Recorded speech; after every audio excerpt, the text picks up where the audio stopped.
Ou seja, na verdade, a memória, ela funciona melhor quando a gente cria associações. Associação. E a associação a gente intuitivamente Aí faz que vem isso. aquela coisa da tabela periódica, decorar Sim, frases. para você poder lembrar da coluna 1A, 2A, 3A, 5A. Os mnemônicos fazem isso. Você Mnemônicos, você busca dar um sentido temporário para aquela informação, para depois você, a partir daí, ter uma resposta. Por exemplo, eu lembro de um macete da música, que eu aprendi para poder memorizar os sustenidos e bemóis. Cara, isso é uma coisa, se eu estiver errado, você me corrige, viu? Que tem tempo que eu mexo com isso. Não me responsabilizo por informações musicais que eu dei agora. Mas, por exemplo, eu chegava, escrevia F,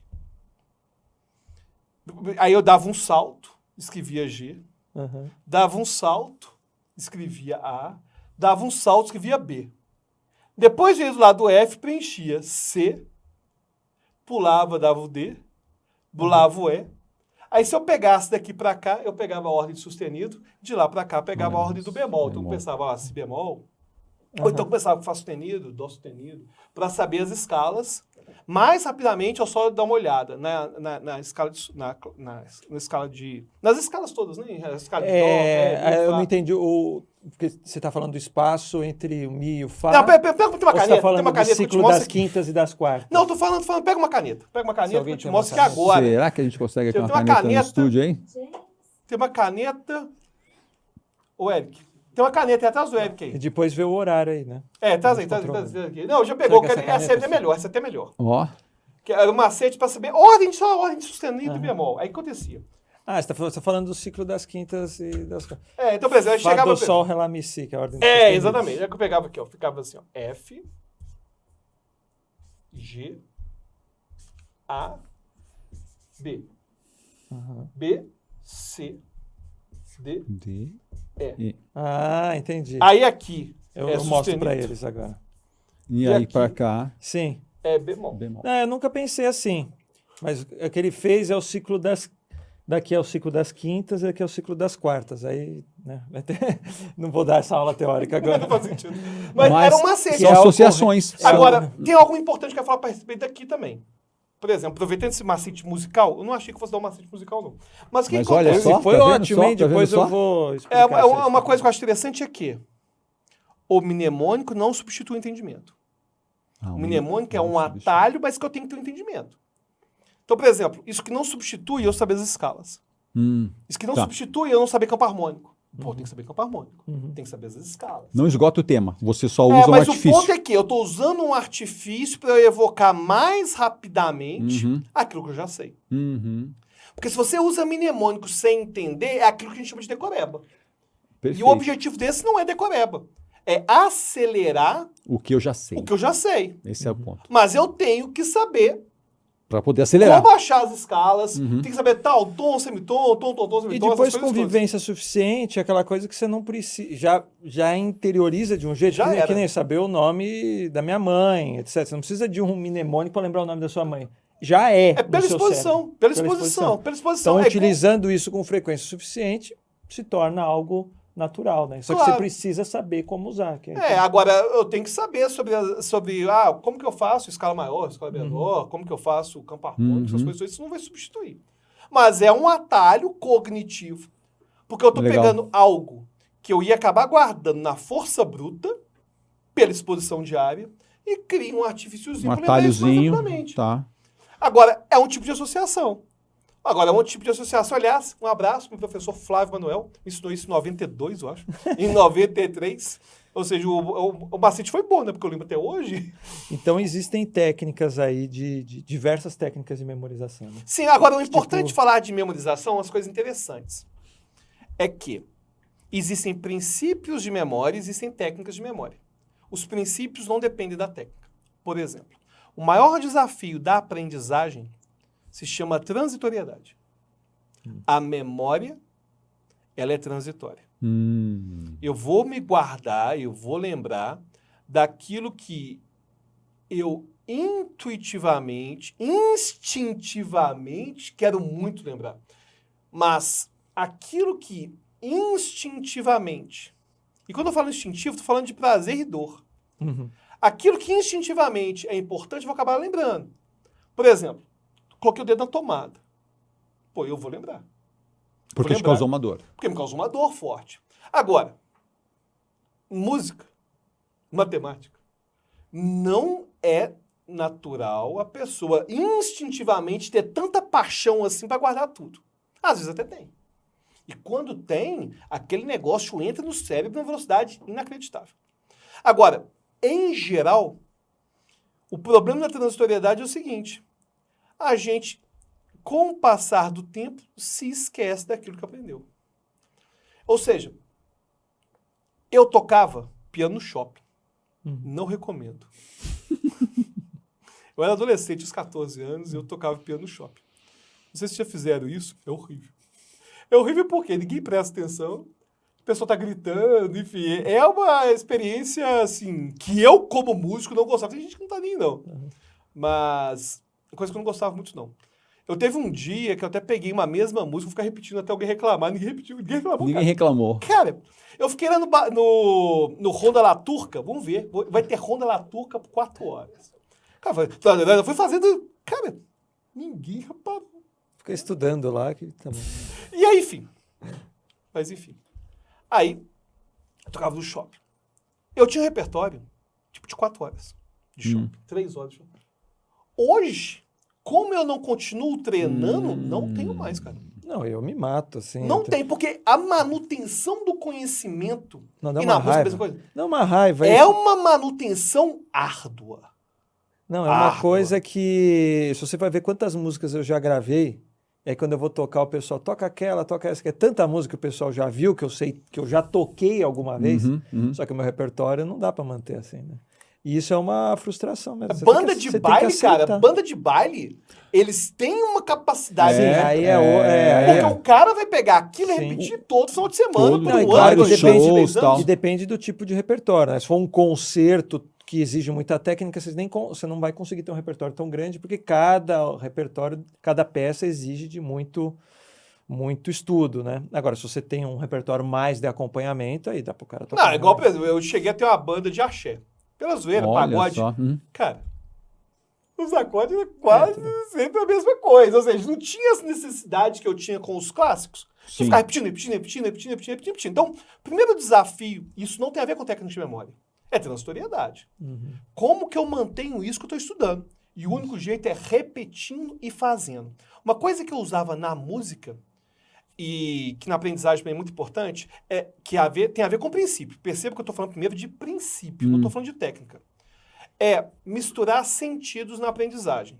Quanto mais sentidos você utiliza, mais fácil de aprender. Então, por exemplo, sensoriais, visual, sensoriais, auditivo, toque, escrever. Então, se eu faço, por exemplo, anotações, eu vou aprender mais facilmente. Se eu faço anotações e coloro essas anotações... E o quê? Desculpa. Vou colorir. Se eu coloco cores para classificar, eu aprendo mais facilmente. Quanto mais capricho na sua anotação, né? Acho que tem uma coisa, quanto mais energia você gasta, acaba facilitando, acaba favorecendo. Agora, é claro que tem que tomar cuidado com a anotação em relação a custo-benefício. Porque se você na anotação começar a gastar tempo demais, aí não está sendo tão útil assim. Agora, na música, eu lembro que era muito comum eu sempre solfejar mentalmente durante a execução. Ajuda a fixar. Porque aí eu tinha um estímulo a mais. Então, eu não ficava só executando. Eu ficava solfejando tudo aquilo que eu estava tocando para facilitar a minha memorização. Mas é uma técnica que todo mundo usa. Eu sei que eu estou preparado para tocar uma música ao vivo quando eu consigo me mentalizar tocando ela. Porque existe uma coisa de reflexo motor, que pode ser automático, você está lá fazendo, e tem uma outra que é de você se imaginar. Já viu que tem atletas que treinam assim, ginástica olímpica, ele se mentaliza fazendo o movimento, até que se eles fazem uma ressonância funcional, vê que ativa o córtex motor e tal. Então, quando eu consigo, inclusive, me mentalizar executando, significa que eu já estou com um grau de memória alto em relação àquilo. Menos chance de eu ter alguma falha. E acho que vai destravando, até para canto. Daqui a pouco você fala assim, não, preciso cantar tal música, tal não sei o quê. Aí você, para não se perder nas frases, você solfeja a música. Tipo assim, é como se fosse um alento para você de que, não, eu sei. Não, ela vai vir. Eu sei, ela tá aqui dentro. É assim mesmo? E também porque quanto mais eu insiro naquilo que eu quero aprender, mais tem chance de algo daquilo que estou fazendo servir de gatilho. Ah, tá. Ou seja, é como se eu estivesse me resguardando, colocando redes de proteção. Redes de proteção, legal, sim. Ou seja, quanto mais eu estou incorporando, ou seja, aí você chega e mentaliza. Pô, é como se tivesse uma rede de proteção para poder lembrar daquilo. Uma coisa aí que... você executa, é uma outra rede de proteção. Uma coisa que eu li uma vez, e eu às vezes faço antes de me preparar para uma apresentação, é criar um ambiente, diminuo as luzes, tal como se eu estivesse num palco. E estudo como se eu estivesse no palco, me imaginando no palco, para eu treinar o ambiente semelhante. E sabia que tem pesquisa disso? Tem pesquisa disso? Tem pesquisa disso. Isso chama aprendizagem baseada em contexto.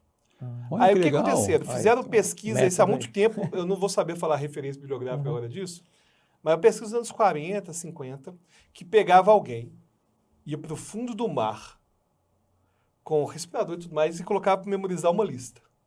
Imagina, né? Vai lá pro doideira. Memorizar uma lista de palavras. No fundo do mar, tá. E depois, fazia teste de lembrança.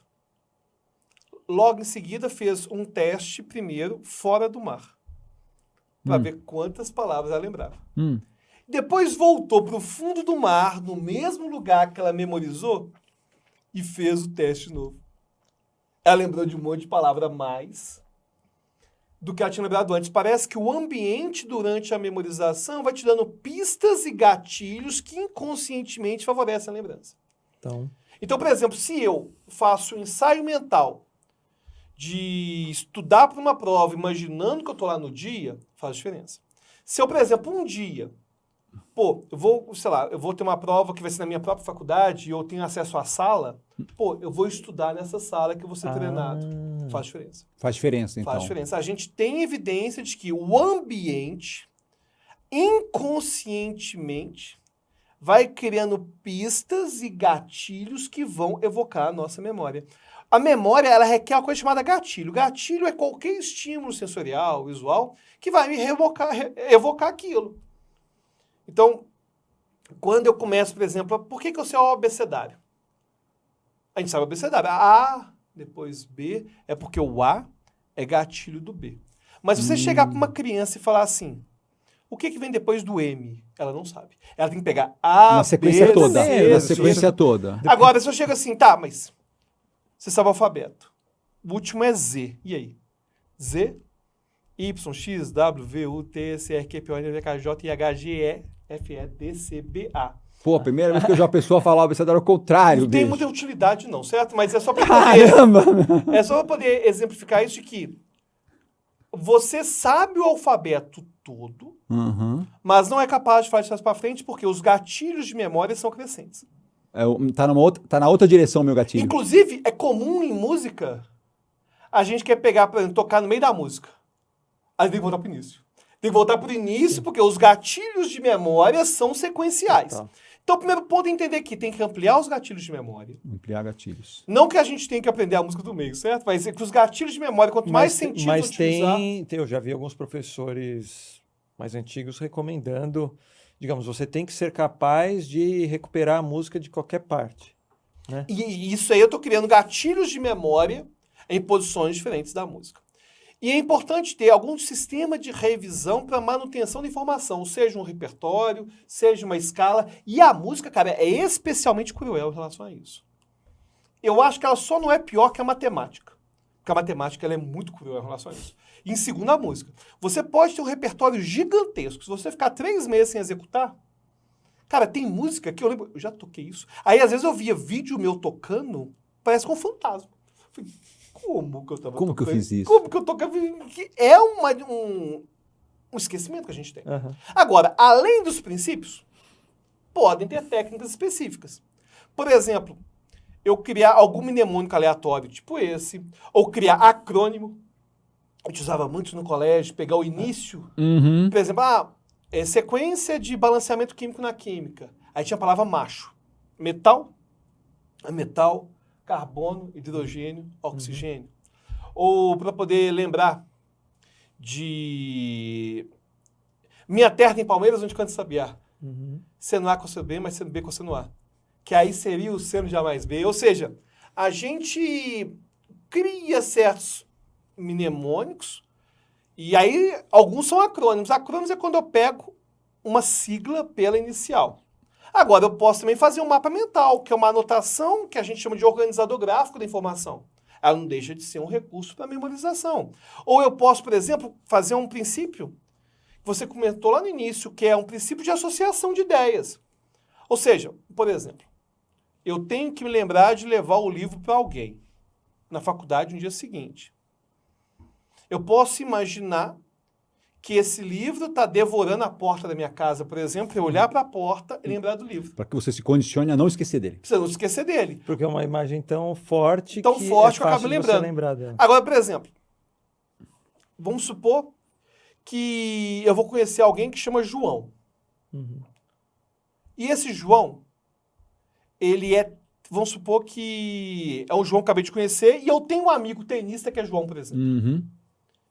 Eu posso imaginar que esse João que eu estou conhecendo tem a profissão do meu amigo João. Imaginar os dois jogando tênis, por exemplo. Já criou a associação. Porque eu já criei essa associação. Sabe como que a gente faz isso inconscientemente para nome? Dificilmente a gente esquece do nome de alguém que tem um nome igual ao nosso. E dificilmente a gente esquece o nome de alguém que tem o nome do nosso pai e o nome da nossa mãe. Que eu tava pensando e a gente sempre comenta. Não, esse é o nome da minha mãe, esse é o nome do meu pai. Você inconscientemente está imaginando, criando uma associação dessas duas pessoas interagindo. Então, se você começa a criar essas associações, e elas envolvem aquilo que você sabe e aquilo que você quer saber, cria uma imagem envolvendo aquilo, a sua memória melhora também. Então, a memória, ela, quando você se resguarda em relação à transitoriedade, se resguarda em relação a utilizar cada vez mais sentidos, cada vez mais recursos para memorização, e, eventualmente, usa alguma técnica específica, e muita técnica específica. Por exemplo, essa técnica que eu mostrei do sustenido, do bemol, não serve para mais nada. É uma técnica específica para aquele fim. É que você criou-se um padrão ali, né? De como você construiu as letras. E aí... Porque eu sei o alfabeto. Aí eu peguei o entendimento que eu tenho do alfabeto e associei com aquele entendimento que eu queria ter. E agora, tem alguns macetes que vão surgir assim, outros não. Ou seja, não vou ter macete para tudo. Sim, não tem. Às vezes você pode observar determinada coisa e tentar ver como você pode criar um determinado gatilho ou um macete, etc. Então, às vezes, não tem uma receita, mas saber que esse fenômeno existe já te ajuda a tentar criar soluções. Claro. Agora, por exemplo, tem muita coisa que eu guardei na música em força bruta. Tom, tom, semitom, tom, tom, tom, semitom. E isso aí, cara, vai repetição. Repetir uma vez, repetir duas, repetir três, repetir quatro, repetir 50 mil vezes. Pô, uma hora eu vou saber as escalas. A constância que você falou. E vou saber criar campo harmônico. Ou seja, muita coisa não vai ter recurso, mas vai ser pela repetição.